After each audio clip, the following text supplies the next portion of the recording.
Henry LaBounta, direttore artistico alla Electronic Arts. Ha lavorato a titoli come Skate, Skate 2, NBA Street, Need for Speed.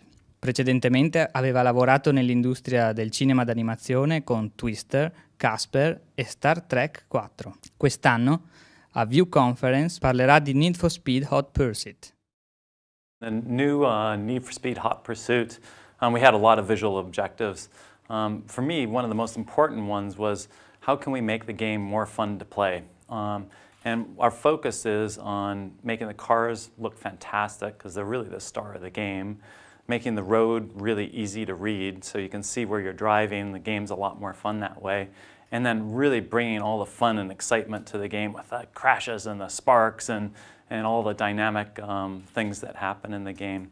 In fact, we set up the physics in such a way that the cars can just go tumbling up in the air and over the side of the cliff of the mountain, and when those moments happen, it's pretty exciting. It's a lot of fun. As an art director for a video game, ultimately you're responsible for the look of the game.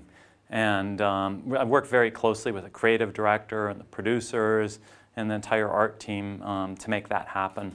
In this case, in Hot Pursuit, what we did is at Criterion in Guildford, UK, we made the roads and designed those and iterated on them over and over and over to get the best possible gameplay out of those roads, driving at high speeds, making challenging roads, making slightly simpler roads. And then we put together, working with my colleague John Lewis and the rest of the team there, we put together these style guides for what each road should look like. We wanted to create a wide variety of visuals in the game. We wanted a mountain area, forest area, coastal area, a desert area. And we came up with style guides for each one of those things. And then working with the DICE team, led by Johannes Soderquist, who is the art director there, taking the roads we created and the style guides, they realized the world for us and actually built all that terrain. We applied the lighting. And then, as an art director, you're involved with marketing. You're really involved with all aspects of the game. So it's a lot of fun because it's never a dull moment. You're quite busy working on a video game as an art director. A lot of times people talk about, what are the innovations graphically in a game? What kind of frame rate do you have, or what resolution are you rendering at?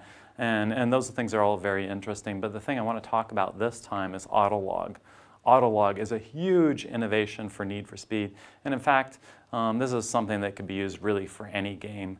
And what Autolog does, and I hope I can do it justice in my explanation because it's a bit hard to understand, is it looks at what you're doing in the game, your progress through the game, the times you're getting on the races, which races, which events you've done.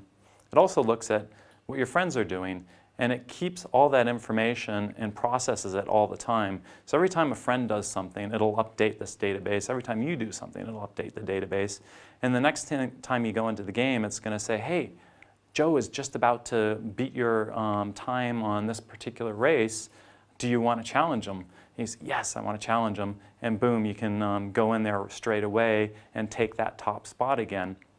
Or you can use it just to connect with your friends and say, hey, I want to get together and play with 3 of my friends, and we want to do this particular event. So Autolog is a way of taking a whole new social dimension to the game that we've never had before, and a way for the players to experience the game in this very kind of fun, competitive way, playing with their friends, playing with them and against them. And I think that's probably, for me, the biggest innovation I've seen in a while.